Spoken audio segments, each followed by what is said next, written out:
Star Wars, c'est une œuvre majeure de l'histoire du cinéma. Elle est étendue dans le temps et touche maintenant 3 générations distinctes. Elle est fédératrice et logiquement entraîne un fanatisme assez inégalable. Quand Lucas a annoncé qu'il revendait ses droits à Disney et que le studio Grandes Oreilles projetait déjà de faire une nouvelle trilogie, imaginez la guerre civile à devenir. D'un côté, les euphoriques, impatients de voir ce que va donner une nouvelle génération et quelle période va être choisie. En même temps, il y avait plutôt l'embarras du choix, au vu des centaines d'œuvres, que ce soit niveau BD, séries animées et jeux vidéo, il y avait de quoi nourrir les attentes.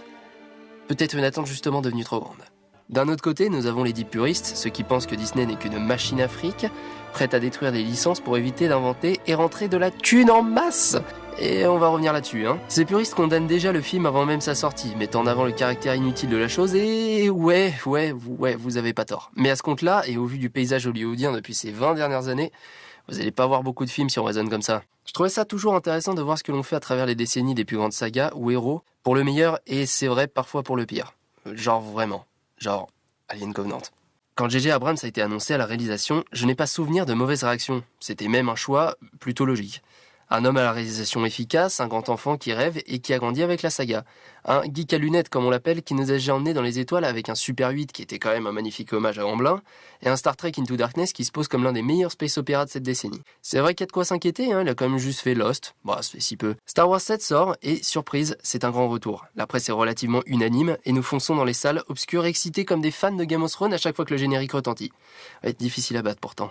J'en sors assez convaincu. Seul l'aspect fanservice m'a un peu déplu en ayant l'impression de voir des nouvelles versions des personnages que l'on connaît déjà, mis à part Rey, Finn et Kylo, qui je trouve apportaient une vraie fraîcheur. Autour de ça, une mise en scène efficace, un respect constant des valeurs de Star Wars, des personnages attachants, un rythme dosé à la perfection et une envie de voir là et oh stop.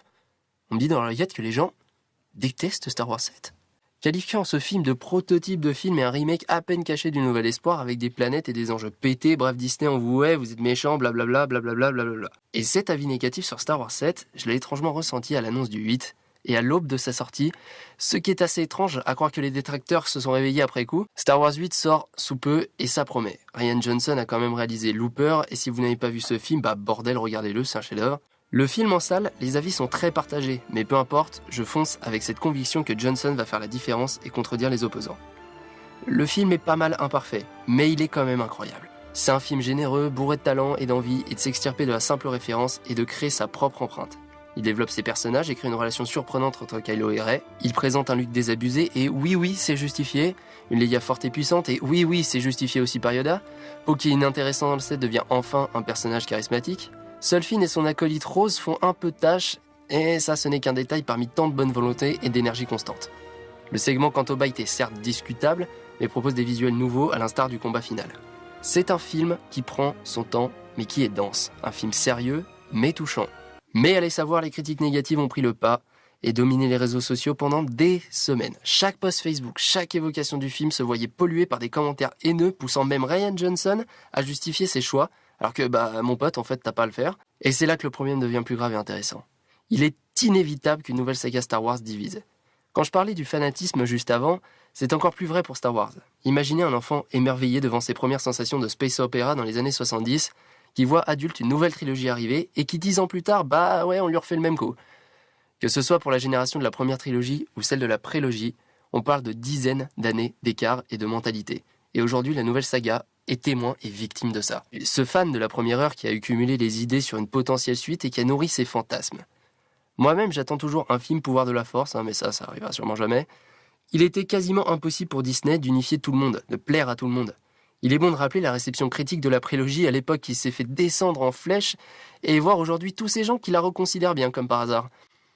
La prélogie, malgré les immenses défauts qu'elle contient, a inventé quelque chose de nouveau par rapport à ses prédécesseurs. Cependant, elle a créé une division nette entre les fans, ce que logiquement Disney a voulu éviter. Disney n'est pas qu'une simple machine à fric. C'est sûrement la société qui tend le plus à être l'icône de la pop culture. Si elle voulait rentrer du fric, vous pensez vraiment qu'elle aurait mis en projet des films comme 32, John Carter, Lone Ranger, À la poursuite de demain ? Disney cherche à nous divertir, et ça depuis quand même un bon moment. C'est l'émerveillement qui prime, l'envie de plonger les spectateurs dans un spectacle. Alors oui, c'est une machine qui a ses rouages pas très nets parfois, mais ils ne sont pas nécessairement à blâmer quand on voit que Lucas, de son côté, n'a rien foutu depuis 15 ans et ne s'est contenté que de récupérer le fric du merchandising, de sortir 40 éditions Blu-ray différentes et qu'il a fini par revendre son bébé. C'est devenu un homme qui veut juste se reposer tranquillement dans son coin, donc arrêtez de crier sur les toits que quand c'est pas Lucas, ce n'est pas bien. Disney est discutable dans le traitement de ses spin-offs, qui semblent eux se contenter d'être des films un peu différents mais qui concernent toujours quelque chose de passé. Ils ne servent à rien. Rogue One est un film correct, mais c'est le moins bon Star Wars. Ses scènes d'action sont dantesques, certes, mais tout ce qui l'entoure est complètement raté. Et Han Solo, bah oui, il a l'air très cool, mais Osef, non ? Enfin, Han n'avait pas besoin d'origine, et alors que le film aurait pu être un énorme coup dans la fourmilière, un vrai vent de fraîcheur réalisé par deux génies comiques, Phil Lord et Christopher Miller, à l'origine de 22 Jump Street et Lego Les Grandes Aventures, qui sont deux films quand même absolument géniaux, Kennedy les a jetés comme des merdes. Bon, soit. Dire que les nouveaux Star Wars sont mauvais, ce n'est pas les comprendre. Disney vous écoute et tente de vous plaire avec tout ce que ça inclut. Trop de fanservice, on fait autre chose. Snoke est un méchant nul, on le bute. Kylo n'est qu'un ado boutonneux, on lui donne une vraie personnalité. Vous voulez voir Luke ? Ce sera un nouveau Luke. Surprenant, mais alors qu'on vous écoute, vous détestez. Je peux comprendre les reproches émis au 7, mais il reste pour moi un film bourré de bonnes intentions. Et le 8 dépasse tout ce postulat. C'est un blockbuster généreux et plutôt osé. Il ne mérite pas son statut de bouse. Certes, il est imparfait, mais quand même. Mais c'est devenu une mode. Les gens sont de plus en plus mécontents et ont besoin de l'exprimer.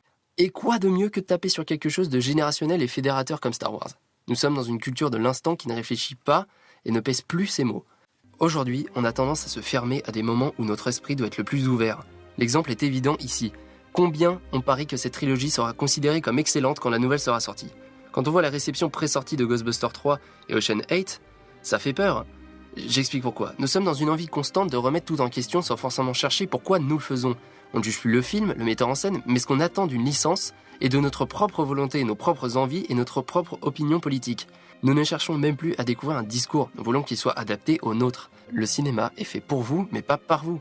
Un film est fait avant tout par des gens comme vous et nous qui ont envie de vous montrer quelque chose, et dans le cas d'un blockbuster, de vous faire passer un bon moment.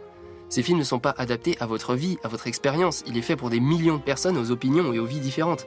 Et Star Wars est le meilleur exemple. Revoyez ces films en n'attendant pas ce que vous avez souhaité pendant 10 ans, oubliez vos fantasmes et profitez de la proposition que vous avez devant vos yeux. Il faut voir le film pour son rythme, son spectacle, ses personnages, ses envies. Dans un modèle où nous cherchons toujours ce qu'il va y avoir par la suite, voyons plutôt ce qu'il se trouve devant nous. Nous attendons des années des suites pour finalement, quand elles arrivent, ne considérer que ce qu'elles mettent en place pour en faire une autre. Un film doit se suffire à lui-même, et objectivement, Star Wars réussit dans ce domaine.